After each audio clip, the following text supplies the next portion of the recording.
Matindi mga kababayan yung mga pasabog na balita ngayon. Ibinulgar po ng anak ni dating Senate President Juan Ponce Enrile na ngayon nagbabagang mga balita at pagtalakay sa mga isyu ng lipunan. Bulsa, opinyon, banat at paglalantad sa katotohanan. Bulsa, what you see is what you get.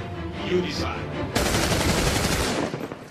Chief Legal Counsel na ng ating Pangulong Bongbong Marcos, si Martin Andanar, yung dati pong Communication Secretary po ni Maudigs. Si Andanar daw po mga kababayan ang siyang nagpopondo dito sa mga pro-China vloggers at yung pera na pinopondo po dito sa mga pro-China vloggers at anti-Marcos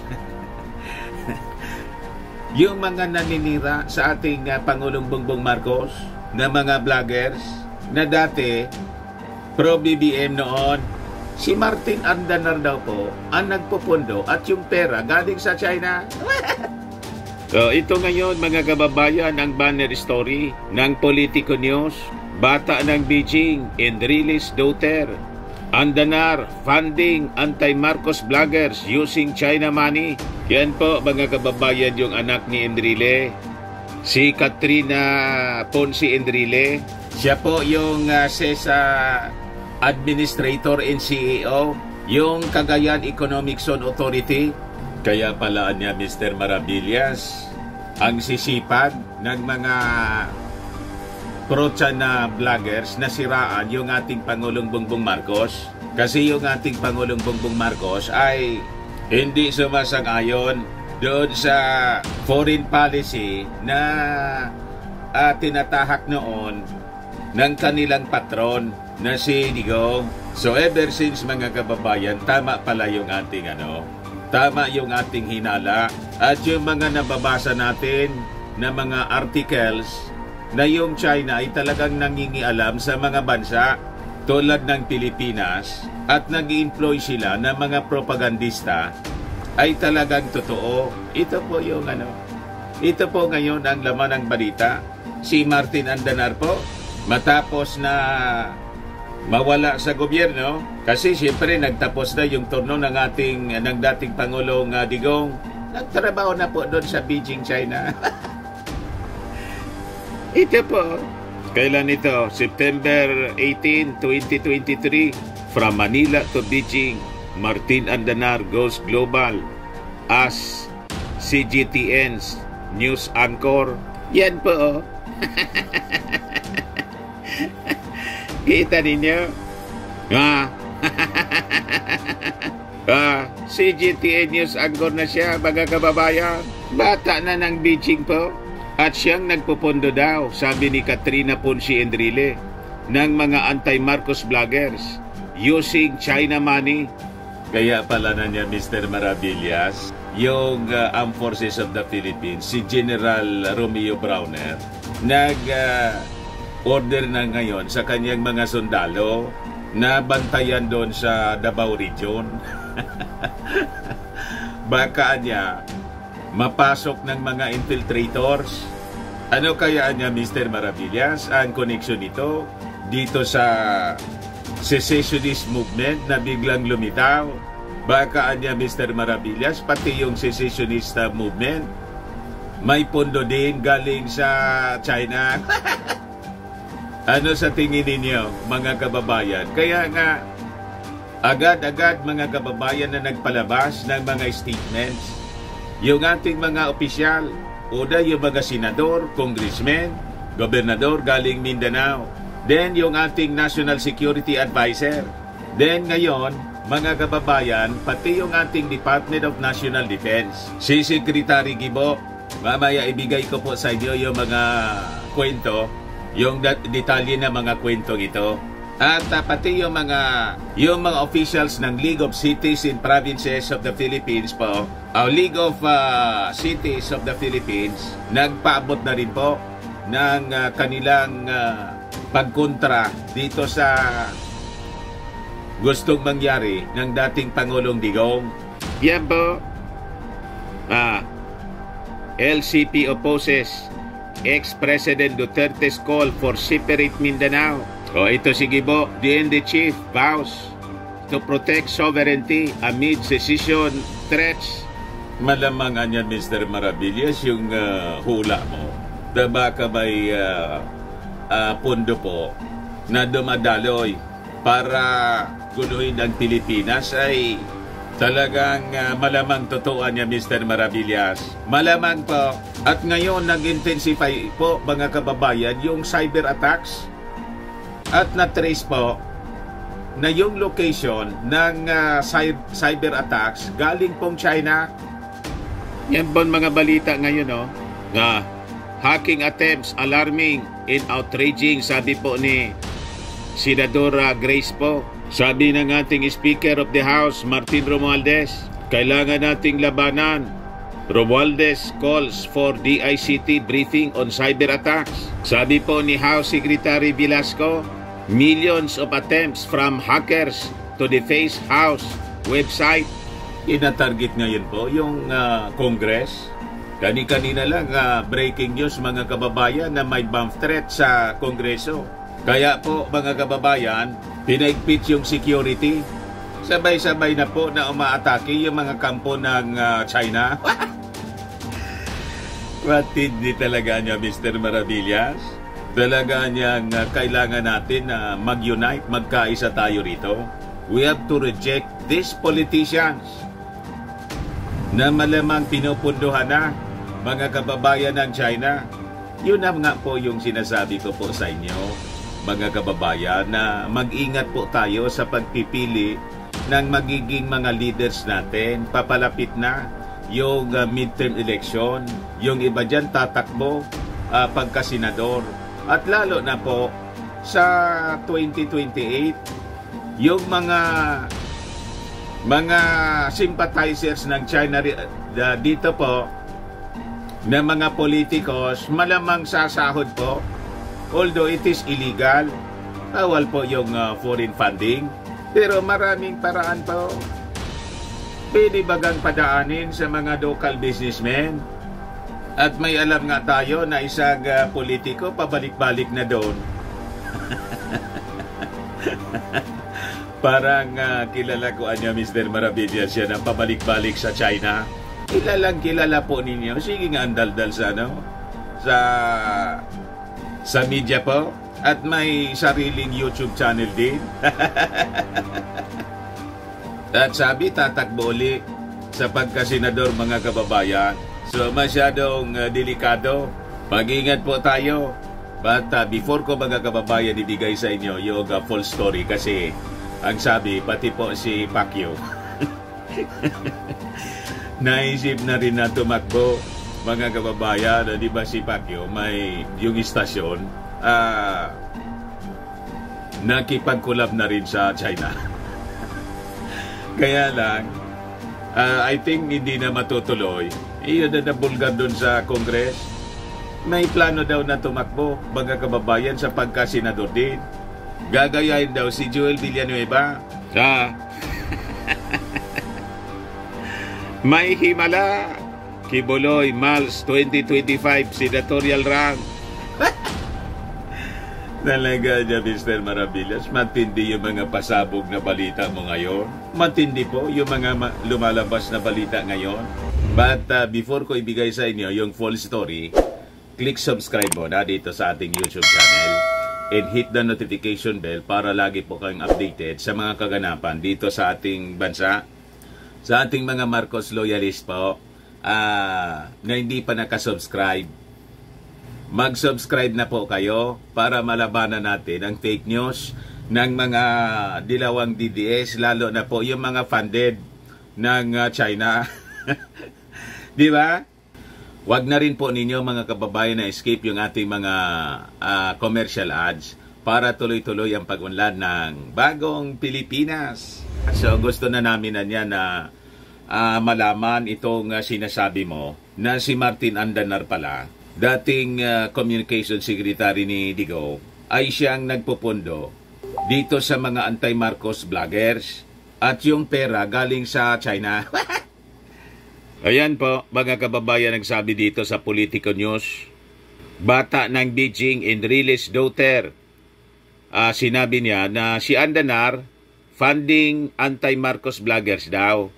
Ang pera galing sa China. So ayan po si Katrina Enrile. So sabi diyan, the daughter of Chief Presidential Counsel Juan Ponce Enrile has accused former Communication Secretary Martin Andanar of funding bloggers critical of the Marcos administration using money from China.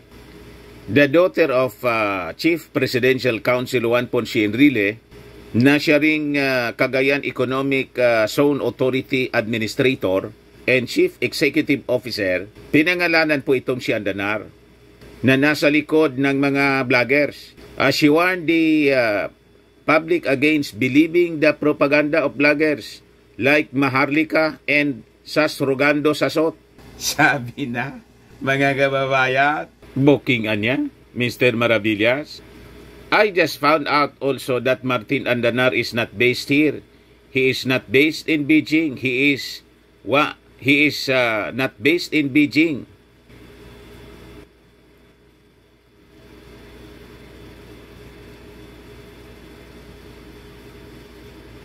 Andanar, who also served as spokesman of former President Duterte, is currently a news anchor for the state-run China Global Television Network or CGTN.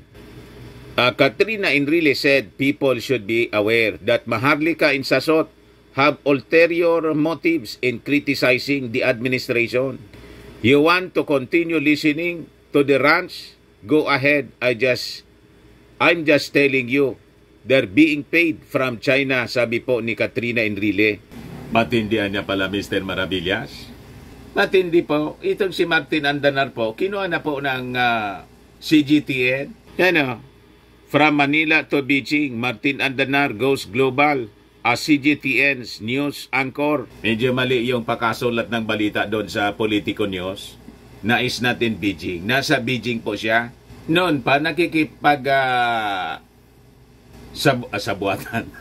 Nakikipag-collab na siya, mga kababayan sa Beijing. Ito yung balita, mga kababayan, 2017, report ng PNA, Philippine News Agency, PNA.gov. Andanar 6 media collab, boast in China visit. Alagaan niya, Mr. Maravillas, prinadjik tayo ng China. Prinadjik po. Kaya nga, noon pang kampanya, mga kababayan, talagang sinisiraan na po yung ating Pangulong Bongbong Marcos kasi yung inclination ng ating Bongbong Marcos ay hindi ipagpatuloy yung ginagawa po ni Digong na pinaaboso po yung Beijing. Gusto na pong gawing province tayo. At malamang itong secessionist movement, mga kababayan, may handi ng ang China. Gusto tayo talagang i-destabilize, guluhin ang Pilipinas para humina po tayo at makapag-take advantage sila dito po sa West Philippine Sea. Kaya nga po, hindi kayo nakakalata na at this early, grabe po ang pagmamahal nila sa politika.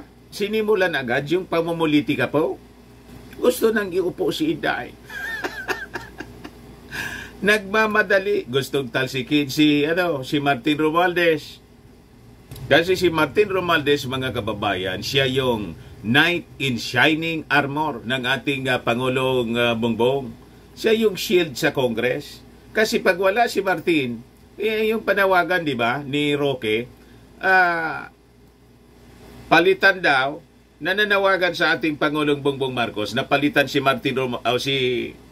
si Speaker Martin Romualdez as Speaker of the House. Alam na ang motibo po. Malamang sa kumpas ni Xi Jinping. Kasi si Martin Romualdez po, siya yung proteksyon ng ating Pangulong Bongbong Marcos laban sa any attempt of impeachment. Tama po yung ating mga analysis? Yan po ang rason kung bakit ayaw tantanan nitong mga vloggers yung ating Pangulong Bongbong Marcos ng paninira. Yung issue po sa pulburon, na pati si Inday nakisali, si Pulong, si Baste ba yun? Si Pulong, yung nagregalo sa kanyang tatay. Tapos sinabi sinabi ni Digong sa papresko niya, wala man anyang video. You see? Pagkatapos, after several weeks, ayun, umatake na ng todo-todo. That was, last Sunday po. Yung matinding pag-atake ni Digong sa ating Pangulong Bongbong Marcos na tinawag na bangag at may presidente niya tayong adik.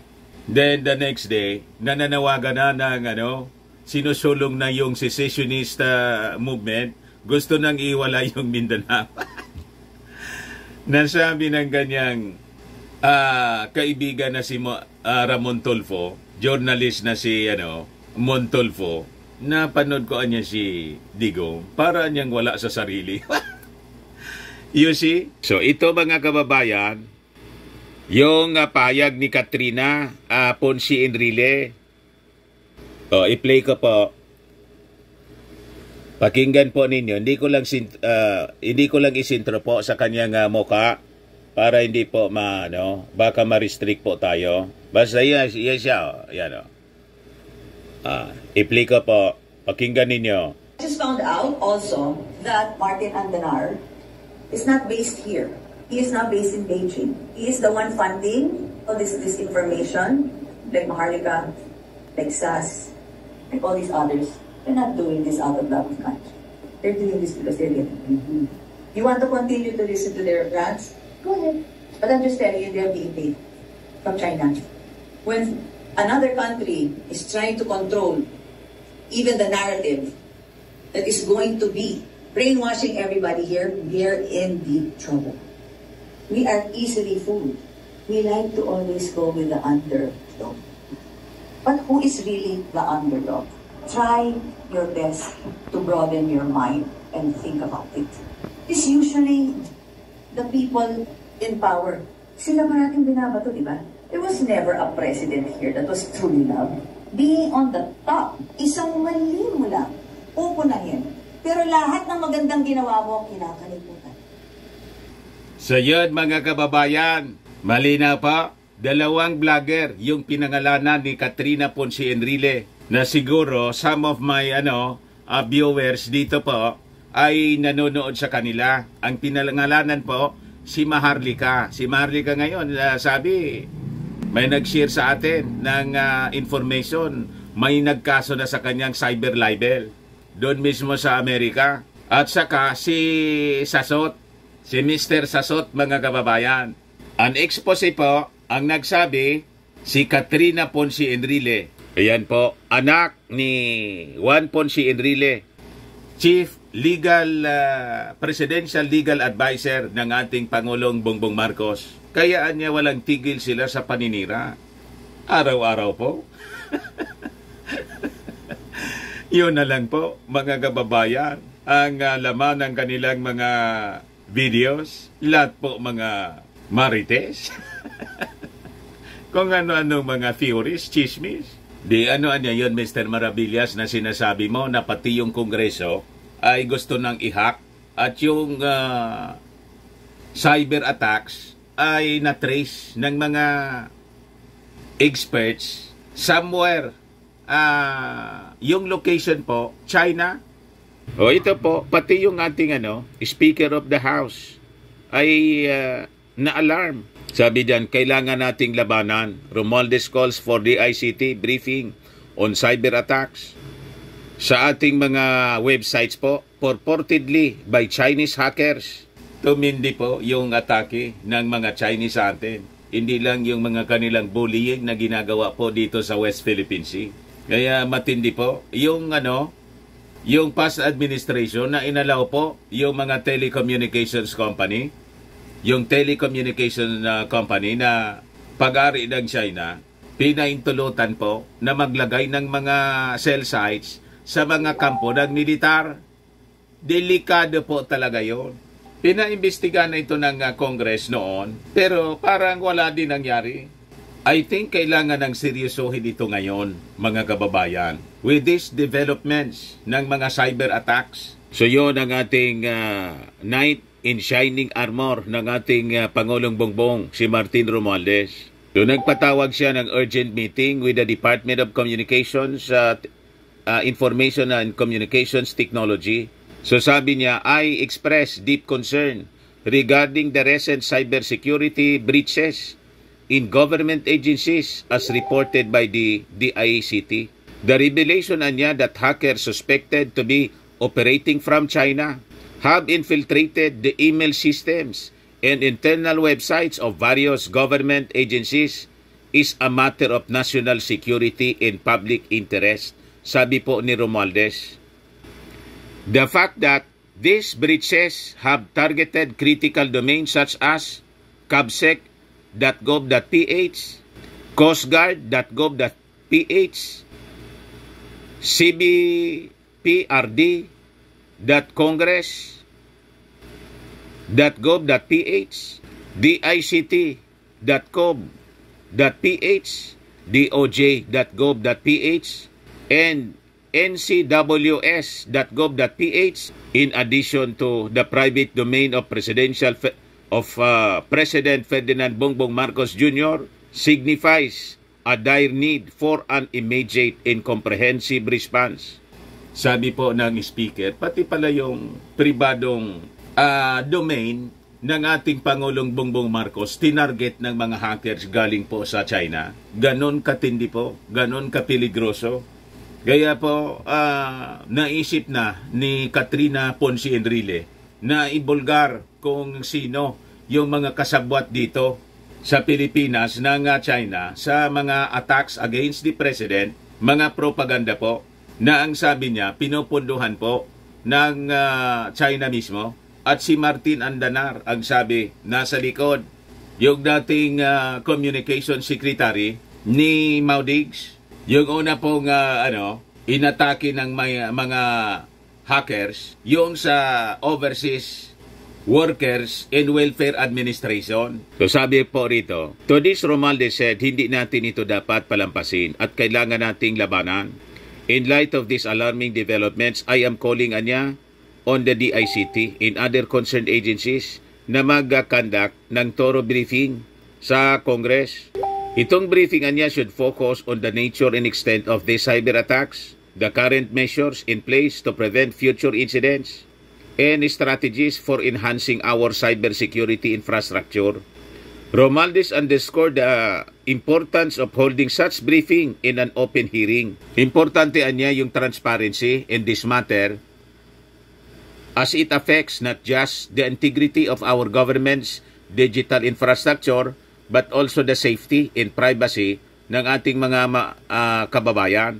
This incident anya reminds us of the urgent need to strengthen our cybersecurity policies and protocols.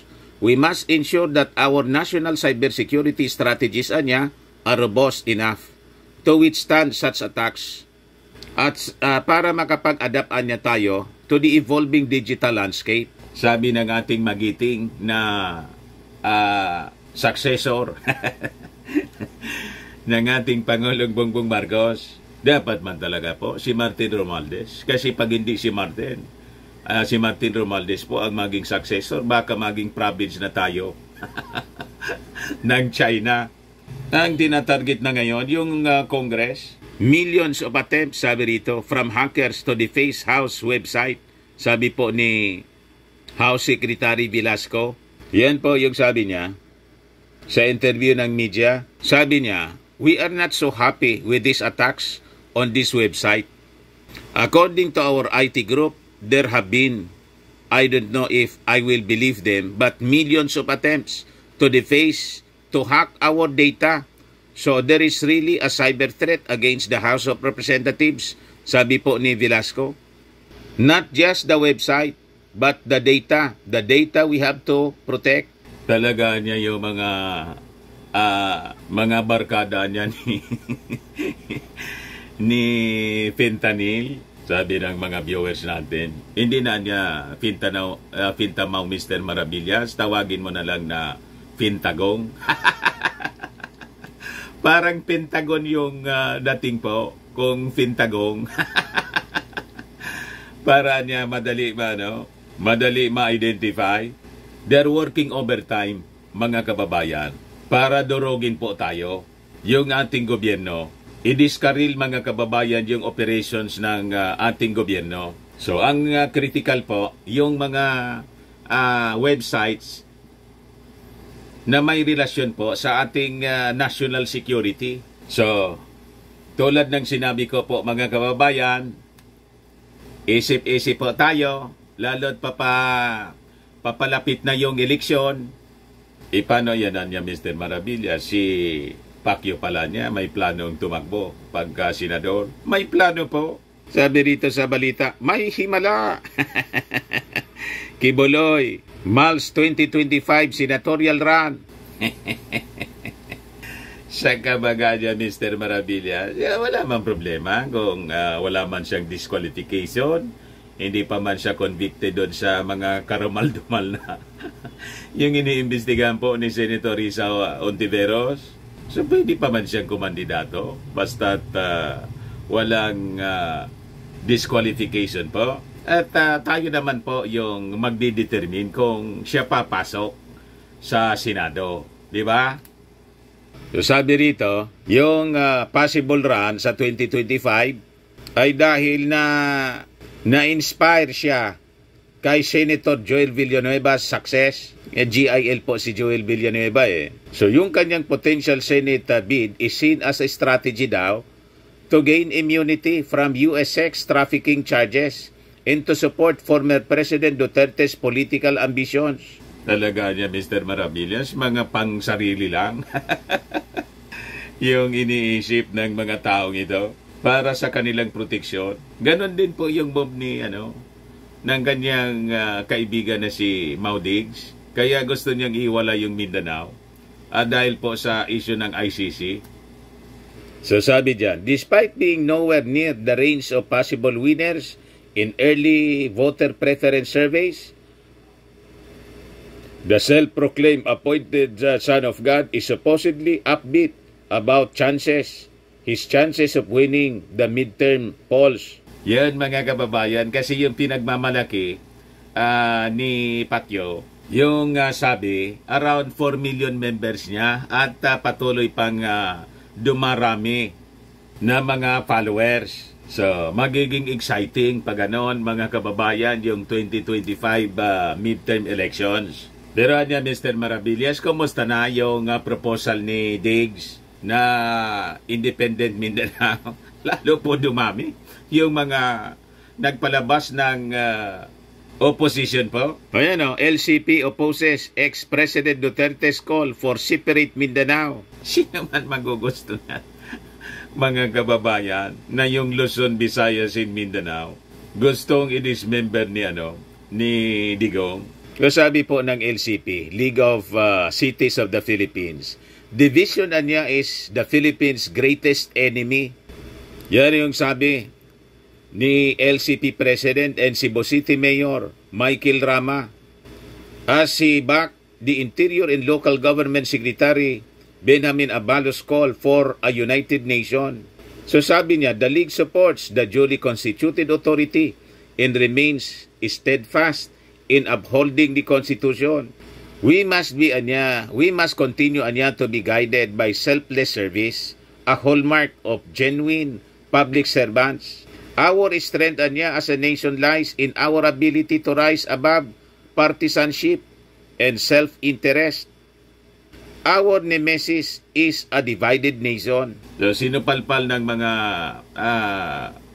mayors ng mga lungsod sa buong bansa yung gustong mangyari, mga kababayan ni Mau Diggs, na ihiwala yung Mindanao to the rest of the Philippines. Ngayon, dumagdag pa yung mga Mindanao leaders na kumontra kay Digong. Ayan po. More Mindanao leaders express support for a united Philippines. Provincial governments of Maguindanao del Sur and Sultan Kudarat stand firm for a united Philippines. Yan po sabi ni Maguindanao del Sur, Governor by Mariam Sangki, Mangudadato. We affirm that secession is not the answer to Mindanao's concern. We turn down any call or movement that aims to destabilize our government and eventually that would divide our nation, much the movement that would separate Mindanao with our beloved country, the Philippines. We are for one in United Philippines. So from President po, si Digong naging destabilizer.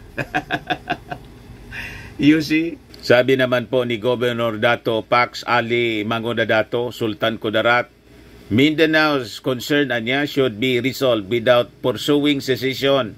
Such division would infringe the fundamental doctrines of our Constitution. It would disrupt the interconnected productivity of Luzon, Visayas, and Mindanao that has long sustained our national economy and risked fracturing the foundation of our unity and national stability. Nakita ninyo? Sinoplak mga kababayan ng mga local officials, provincial and city officials. Yung naging pahayag ni Digong, nagpalabas na rin po ng statement yung ating DND Secretary. Sabi dito, DND Chief vows to protect sovereignty amid secession threats. We will strictly enforce the country's sovereignty, joining the chorus of a security official pledging to defend the nation following secessionist threats made by former President Digong. Sabi po ni Gibo, the mandate of the Department of National Defense is to secure the sovereignty of the state and integrity of the national territory as enshrined in the Constitution. We will strictly enforce this mandate, whether externally or internally. O ngayon, biglang nag-react po yung Presidential Legal Counsel din ni Digong na si Panelo pala.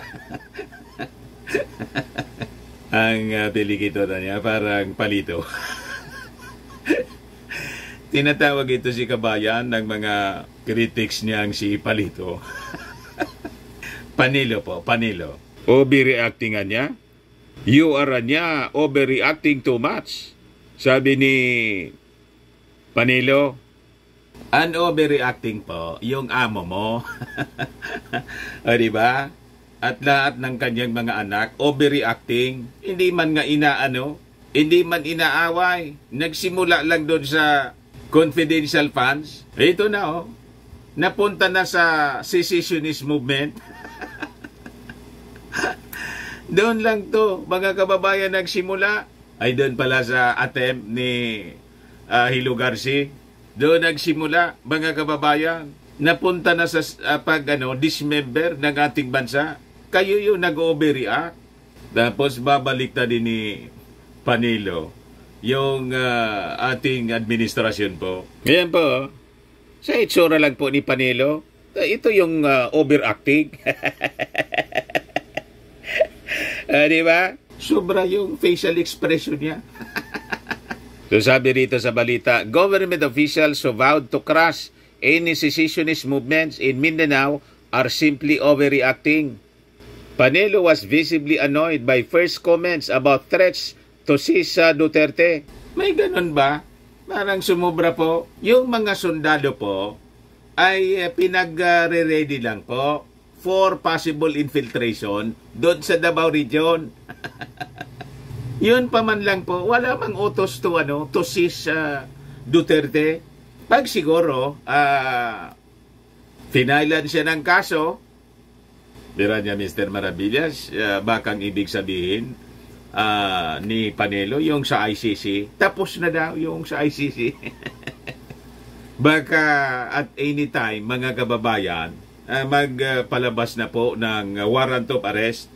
Pero anya Mr. Maravillas, di ba sabi ni Solgen, hindi makikipag-cooperate yung ating gobyerno?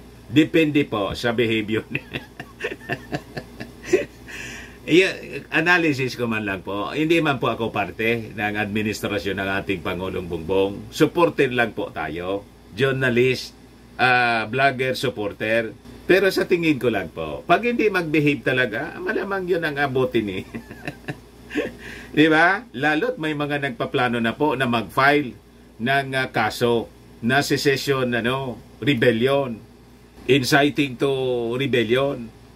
Di ba yun ang mga lumalabas sa mga interviews ngayon? Gusto ng filean po ng kaso.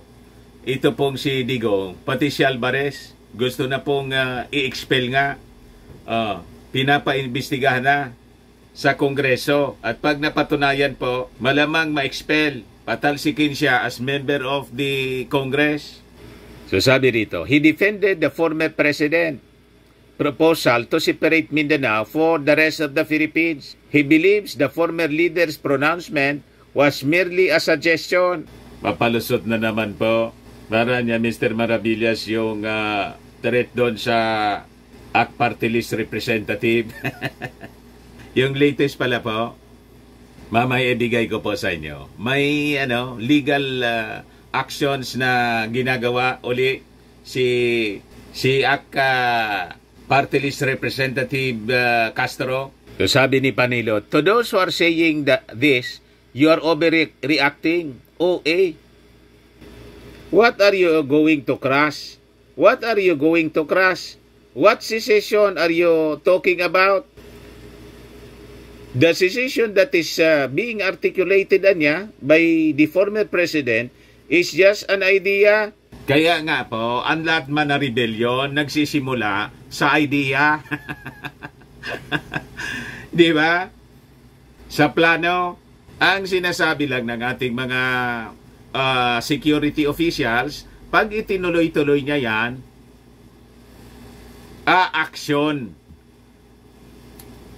Yung ating gobyerno, resolutely, dodorogin kayo kung kayo ay hindi titigil. Kailan pa action yung ating gobyerno? Pag nakagalaw na kayo, hindi papayag yung ating gobyerno na maulit yung mga secessionist movement noon. Ang dami pong namatay dyan sa Mindanao. Ngayon yung mga secessionist movement nakipagkasundo na sa ating gobyerno. Kayo na naman yung nagsisimula. It is annoying because those who are speaking are former cabinet members of President Duterte.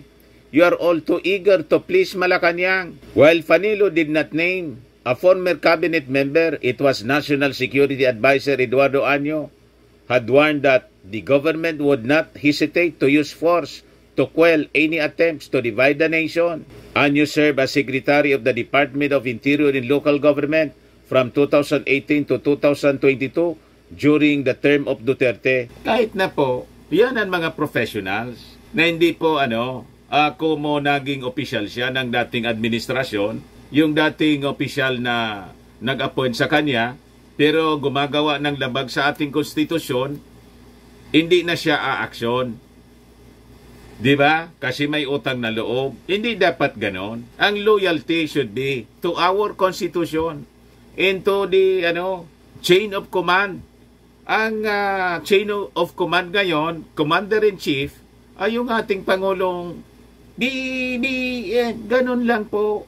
Yan ang mga professional soldiers. Hindi tulad ninyo. Palibasa, hindi man kayo sundalo. Di ba? Hindi maaari po. Isa siyang paglabag sa ating konstitusyon.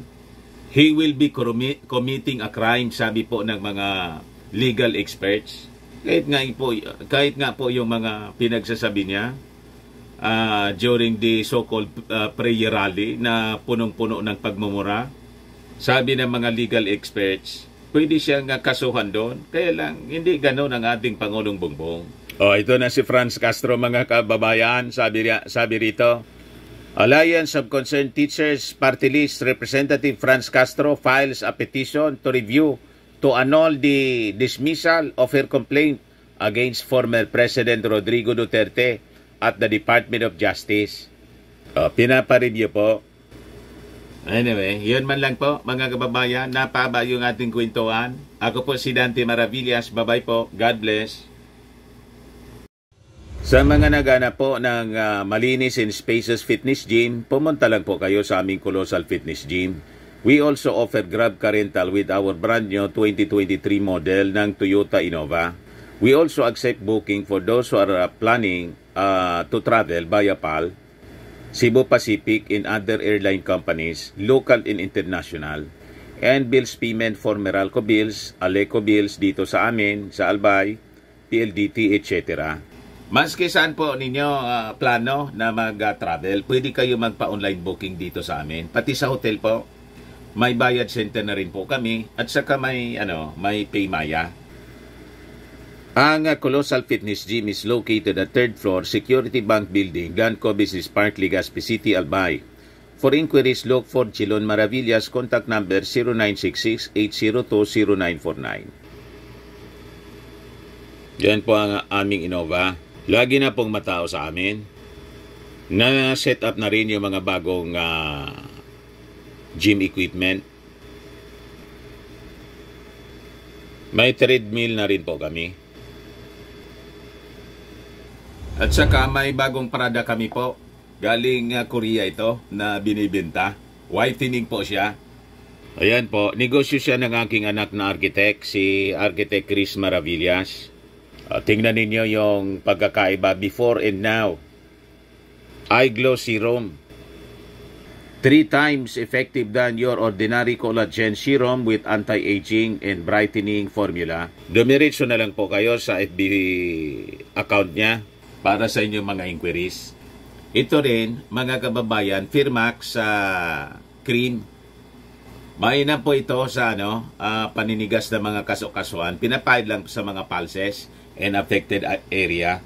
Ito naman po, Automax Radiant Serum. Sa mukha naman yung application. Anti-aging po siya. You will look 10 years younger than your age. Sa mga cancer patients naman po, baka lang gusto ninyo itong itry, ning sa Red Mix Fruit Drink. Hindi man po siya gamot, food supplement siya. Kaya lang gawa siya mga kababayan sa goji berry. Yung goji berry may anti-cancer properties. Yung mga inquiries ninyo po, dumiretso na lang kayo sa aming messenger sa Facebook para masagot namin agad.